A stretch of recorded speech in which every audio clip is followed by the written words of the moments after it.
Assalamualaikum warahmatullahi wabarakatuh. Perkenalkan, nama saya Andisah Puang, NIM A1A2190004. Baik, di sini saya akan jelaskan kenapa alasan korupsi dianggap sebagai kejahatan luar biasa. Ya, dikatakan sebagai kejahatan luar biasa karena korupsi bukan hanya kejahatan yang merugikan uang negara, tetapi dapat berdampak pada seluruh program pembangunan, kualitas pembangunan menjadi rendah, mutu pendidikan jatuh, serta kemiskinan tidak tertangani. Korupsi sebagai extraordinary crime atau kejahatan luar biasa, karena sebab korupsi di Indonesia sudah membudaya dan meluas sehingga lembaga serta terjadi secara sistematis dan meluas.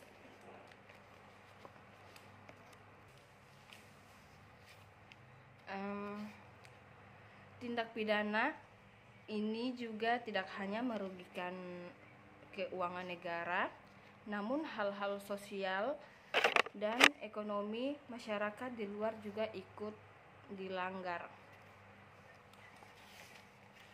Kemudian, tindak pidana korupsi juga merupakan salah satu bagian dari tindak pidana khusus, di samping mempunyai sertifikasi tertentu yang berbeda. Dengan tindak pidana umum, Undang-Undang Tindak Pidana Korupsi merupakan aturan yang mempunyai sifat khusus, baik menyangkut hukum pidana, format acara maupun material atau substansi. Akibat hukum suatu tindak pidana menjadi tindak pidana korupsi antara lain lembaga yang menangani tindak pidana korupsi, sistem pembuktiannya membuktikan terbalik yang bersifat terbatas atau berimbang. Dan dari segi pemidaannya, tujuan dari penulisan ini adalah untuk mengetahui bagaimana implikasi penanganan pertama suatu tindak pidana sebagai tindak pidana korupsi. Terus pemeriksaan pada tindak pidana yang berlaku antara lain yaitu penegasan pembagian tugas dan kewenangan antara kedua wakil ketua dan wakil ketua pengadilan tindak pidana korupsi. Terus B, menangani komposisi majelis hakim dalam pemeriksaan diri dan pengadilan baik pada tingkat pertama, banding maupun kasasi. Terus C, jangka waktu penyelesaian pemeriksaan perkara tindak pidana korupsi pada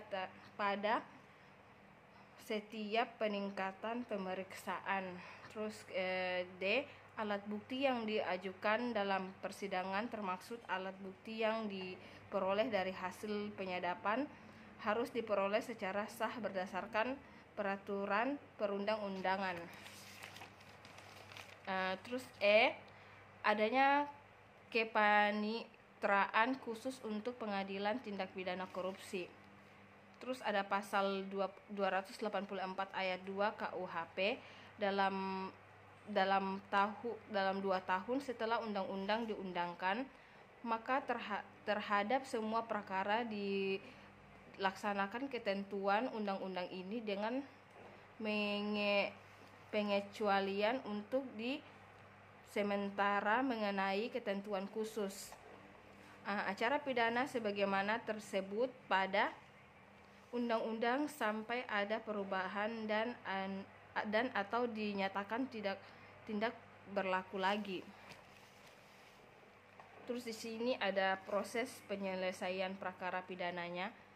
Tindak pidana korupsi yang mempunyai extraordinary crime memiliki kompleksitas yang lebih rumit dibandingkan dengan tindak pidana kontroversial atau bahkan pidana khusus lainnya. Sebagaimana dirumuskan dalam pasal 27 Undang-Undang Nomor 31 Tahun 1999, bahwa dalam hal diutamakan tindak pidana korupsi yang sulit pembuktiannya. Oke, mungkin sampai situ saja. Baik, terima kasih. Wassalamualaikum warahmatullahi wabarakatuh.